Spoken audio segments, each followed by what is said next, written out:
राधे राधे। आज मैं श्रीमद् भगवद गीता यथारूप के चौथे अध्याय से 28वां श्लोक हम सब के कल्याण की प्रार्थना के साथ पढ़ूंगी। ओम श्री परमात्मने नमः। श्रीमद् भगवद गीता अथ चतुर्थोऽध्यायः। अगर मुझसे पढ़ने में या समझने में कुछ भी गलती हो जाए तो मैं केवल भगवान की ही मंदबुद्धि बालिका हूँ, ऐसा जान के प्रभु मुझे बहुत क्षमा करें।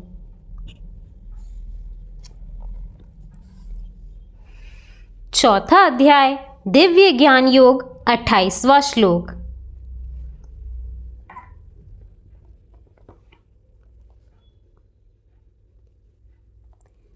द्रव्य यज्ञस्तपो यज्ञा योग यज्ञस्तथा परे स्वाध्याय यज्ञाय यज्ञश्च यतयः संशितव्रताः।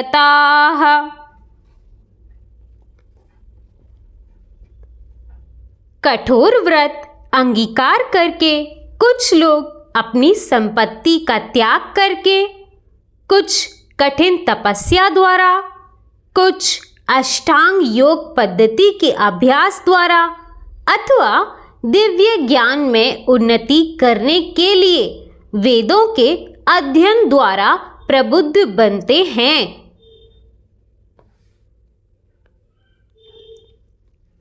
तात्पर्य: इन यज्ञों के कई विभाग किए जा सकते हैं। बहुत से लोग विविध प्रकार के दान पुण्य द्वारा अपनी संपत्ति का यजन करते हैं। भारत में धनांग व्यापारी या राजवंशी अनेक प्रकार की धार्मिक संस्थाएं खोल देते हैं, यथा धर्मशाला, अन्य क्षेत्र, अतिथिशाला, अनाथालय तथा विद्यापीठ। अन्य देशों में भी अनेक अस्पताल, बूढ़ों के लिए आश्रम तथा गरीबों को भोजन, शिक्षा तथा चिकित्सा की सुविधाएं प्रदान करने के दातव्य संस्था है। ये सब दान कर्म द्रव्यमय यज्ञ हैं। अन्य लोग जीवन में उन्नति करने अथवा उच्च लोकों में जाने के लिए चांद्रायण तथा चातुर्मास जैसे विविध तप करते हैं। इन विधियों के अंतर्गत कतिपय कठोर नियमों के अधीन कठिन व्रत करने होते हैं। उदाहरणार्थ, चातुर्मास व्रत रखने वाला वर्ष में 4 मासों में जुलाई से अक्टूबर तक बाल नहीं कटाता, ना ही कतिपय खाद्य वस्तुएं खाता है और ना दिन में 2 बार खाता है, ना निवास स्थान छोड़कर कहीं जाता है। जीवन के सुखों का ऐसा परित्याग तपोमय यज्ञ कहलाता है। कुछ लोग ऐसे भी हैं जो अनेक योग्य पद्धतियों का अनुसरण करते हैं, यथा पतंजलि पद्धति, ब्रह्मा में तदाकार होने के लिए, अथवा हठ योग या अष्टांग योग, विशेष सिद्धियों के लिए। कुछ लोग समस्त तीर्थ स्थानों की यात्रा करते हैं। ये सारे अनुष्ठान योग यज्ञ कहलाते हैं, जो भौतिक जगत में किसी सिद्धि विशेष के लिए किए जाते हैं। कुछ लोग ऐसे हैं जो विभिन्न वैदिक साहित्य यथा उपनिषद तथा वेदांत सूत्र या सांख्य दर्शन के अध्ययन में अपना ध्यान लगाते हैं। इसे स्वाध्याय यज्ञ कहा जाता है। ये सारे योगी विभिन्न प्रकार के यज्ञों में लगे रहते हैं और उच्च जीवन की तलाश में रहते हैं, किंतु कृष्ण भावनामृत इनसे पृथक हैं, क्योंकि यह परमेश्वर की प्रत्यक्ष सेवा है। इसे उपर्युक्त किसी भी यज्ञ से प्राप्त नहीं किया जा सकता, अपितु भगवान तथा उनके प्रामाणिक भक्तों की कृपा से ही प्राप्त किया जा सकता है। फलतः कृष्ण भावनामृत दिव्य है। राधे राधे।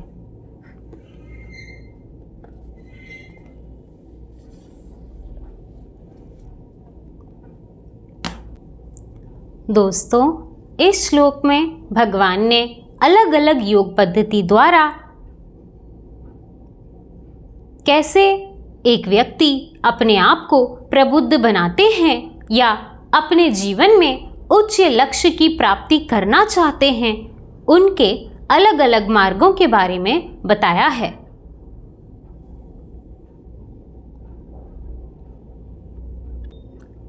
इस पर हमारे गुरुजन हमें समझाते हैं कि आप कोई भी पद्धति अपनाएं, किसी भी रास्ते पर जाएं, मंजिल तो हम सबकी एक ही है और अंततः जाना तो हम सबको भगवान के पास ही है।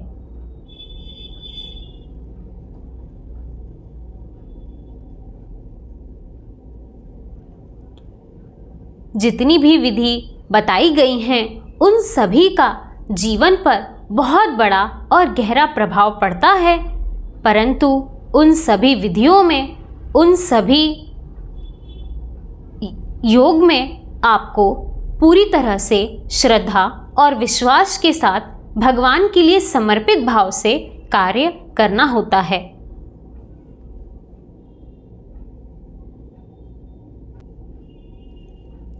चूंकि हम अपने वास्तविक स्वरूप से पूरी तरह से विमुख हो जाते हैं और इस भौतिक और मायावी जाल में फंस जाते हैं, इसी दुनिया को वास्तविक मानने लगते हैं, इसीलिए बहुत ज़रूरी है कि सबसे पहले अगर आपको सही रास्ते पर आना है तो किसी न किसी पद्धति या विधि द्वारा आपको धीरे धीरे अपने जीवन शैली में परिवर्तन लाने पड़ेंगे। मेरे जीवन में जो सबसे बड़े परिवर्तन आए हैं, वो पहला तो पतंजलि योग पद्धति या हठ योग द्वारा और दूसरा स्वाध्याय के माध्यम से।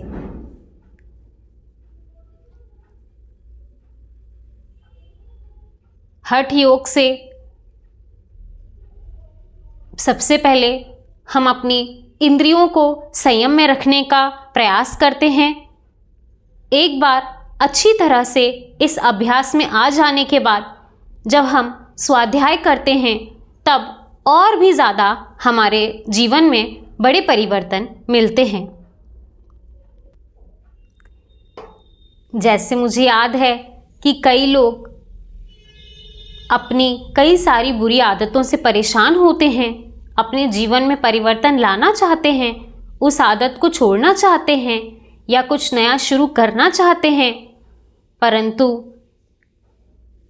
वो अपनी जीवन शैली में इतने भ्रमित होते हैं कि और मन को संयम रख ही नहीं पाते।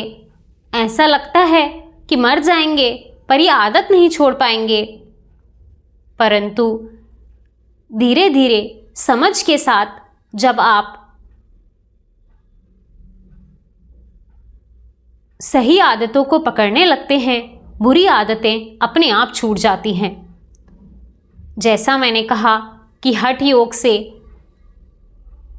सबसे पहले हम अपने शरीर को पुष्ट बनाते हैं, उसका असर हमारे मन और बुद्धि पर आता है। जब हम स्वाध्याय करते हैं तब हमारा और भी ज़्यादा ये दृढ़ निश्चय हो जाता है कि चाहे कुछ भी हो जाए, योग तो हम कभी नहीं छोड़ेंगे, तामसिक भोजन हम ग्रहण नहीं करेंगे। उसका बहुत ज़्यादा बुरा प्रभाव हमारे मन बुद्धि पर आता है। इस प्रकार ज्ञान से युक्त होकर जब हम कर्म करते हैं, तब वो स्वतः ही यज्ञ बन जाता है।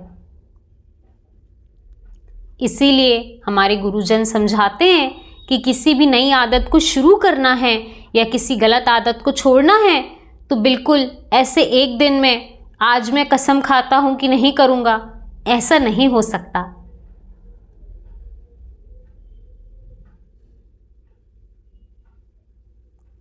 हमारी गुरु माँ ने बहुत सुंदर बात हमें सिखाई थी कि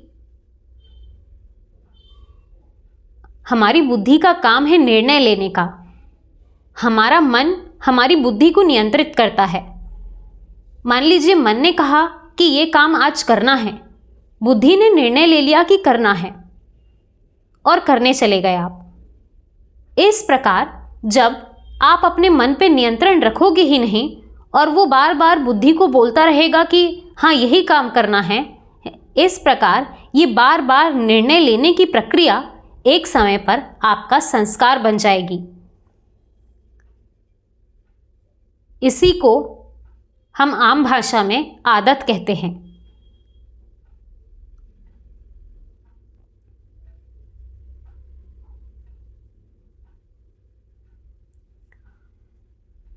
इसीलिए बहुत ज़्यादा ज़रूरी है कि हम अपने मन को नियंत्रण रखें, बुद्धि को सही निर्णय लेने में मदद करें। इस प्रकार धीरे धीरे जो हमारे संस्कार बन गए हैं, जो गलत आदतों में हम फंस गए हैं, वहाँ से बाहर निकल सकते हैं। जैसा मैंने कहा कि ये सभी यज्ञ या योग पद्धति केवल और केवल आपको अनुशासन में लाने के लिए होती हैं। ये अंत नहीं हो सकती, ये हमारा आखिरी स्टेशन नहीं है। ये तो हम जो गलत पटरी पे निकल गए हैं वहां से हमें सही स्थान पर लाने के लिए है। हठ योग हो गया या स्वाध्याय हो गया, इन चीज़ों से जब पहले आप अपने बुद्धि से अंधकार हटाओगे तब तो आप सही रास्ते पर चल पाओगे।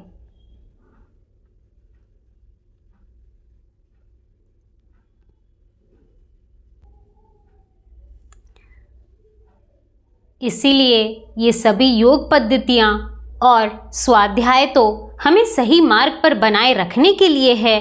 हमारा आखिरी स्टेशन तो भगवान है। और जब आप इन चीज़ों में भटकने लगो, स्वाध्याय में मन ना लगे या योग से आप सही परिणाम ना मिल सकें, तब हमें घबराना नहीं है।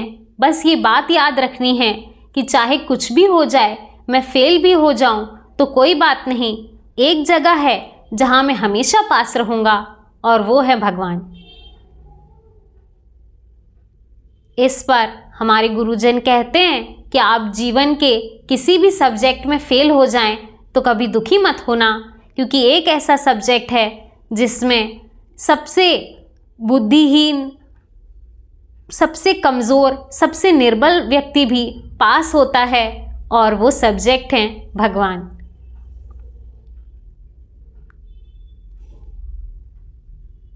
केवल उनके स्मरण मात्र में, उनके चिंतन में रहकर आपको बाकी सभी काम करने हैं।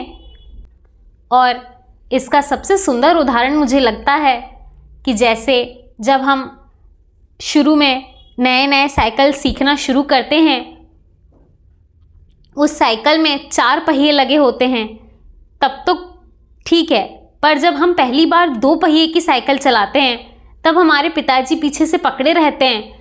तब पहले पहले तो हमें डर लगता है, हम बार बार पीछे देखते हैं कि पिताजी ने पकड़ा हुआ है। तब हम आराम से 2 पैर की साइकिल में भी पैडल मारना शुरू कर देते हैं। हमें इस बात का कोई डर नहीं होता कि बैलेंस कैसे बनेगा, गिर गए तो, क्योंकि हमें पता होता है कि पिताजी ने पीछे से पकड़ा हुआ है, साइकिल गिर ही नहीं सकती, गिर भी गए तो वो तो है ही उठाने के लिए।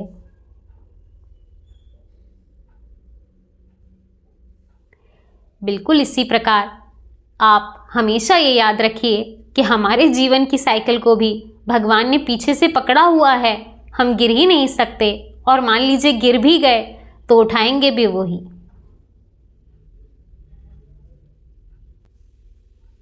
इसी तरह भगवान की कृपा हम सब पर बनी रहे। राधे राधे।